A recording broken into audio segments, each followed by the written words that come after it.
ये बात बहुत ही पुरानी है। एक गांव में जिसका नाम महिपालपुर था, एक अंधी बुढ़िया रहती थी। वो महादेव की परम भक्त थी। आंखों से भले ही दिखाई नहीं देता था, परंतु वो सुबह शाम शिवजी की आराधना में मग्न रहती। शिवजी बुढ़िया की भक्ति से प्रसन्न हुए। उन्होंने सोचा ये बुढ़िया नित्य हमारा स्मरण करती है, परंतु बदले में कभी कुछ नहीं मांगती। भक्ति का फल तो उसे मिलना ही चाहिए। ऐसा सोचकर शिवजी एक दिन बुढ़िया के सम्मुख प्रकट हुए तथा बोले, माई, तुम हमारी सच्ची भक्त हो। जिस श्रद्धा व विश्वास से हमारा स्मरण करती हो, हम उससे प्रसन्न हैं। अतः तुम जो वरदान चाहो हमसे मांग सकती हो। बुढ़िया बोली, प्रभु, मैं तो आपकी भक्ति प्रेम भाव से करती हूँ। मांगने का तो मैंने कभी सोचा ही नहीं, अतः मुझे कुछ नहीं चाहिए। शिवजी पुनः बोले, हम वरदान देने के लिए आए हैं। बुढ़िया बोली, मुझे मांगना तो नहीं आता। अगर आप कहें तो मैं कल मांग लूंगी। तब तक मैं अपने बेटे व बहू से भी सलाह कर लूंगी। शिवजी कल आने का वादा करके वापस लौट गए। बुढ़िया का एक पुत्र व बहू थे। बुढ़िया ने सारी बात उन्हें बताकर सलाह मांगी। बेटा बोला, माँ, तुम शिवजी से ढेर सारा पैसा मांग लो, हमारी गरीबी दूर हो जाएगी, सब सुख चैन से रहेंगे।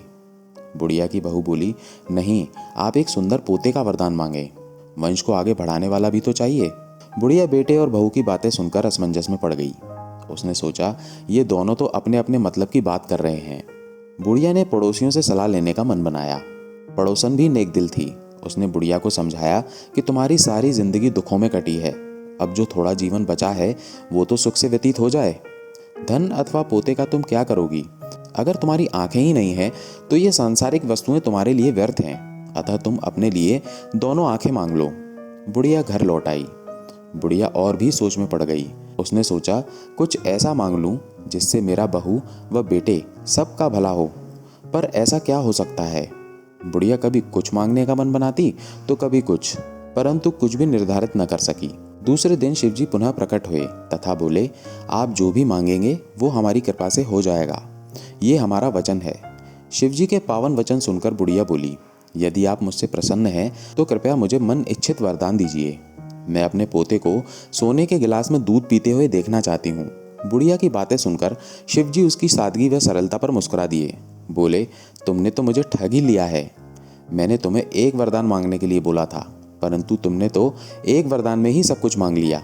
तुमने अपने लिए लंबी उम्र तथा दोनों आंखें मांग ली।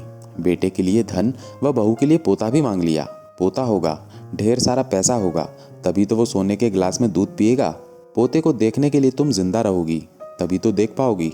अब देखने के लिए दो आंखें भी देनी ही पड़ेंगी। फिर भी वो बोले, जो तुमने मांगा वो सब सत्य होगा। यूं कहकर शिवजी अंतर ध्यान हो गए। कुछ समय बाद शिवजी की कृपा से बुढ़िया के घर पोता हुआ। बेटे का कारोबार चल निकला तथा बुढ़िया की आंखों की रोशनी वापस आ गई। बुढ़िया अपने परिवार सहित सुखपूर्वक जीवन व्यतीत करने लगी। तो दोस्तों, इस प्रकार से एक बुढ़िया ने शिवजी को आखिर में ठग ही लिया। ओम नमः शिवाय।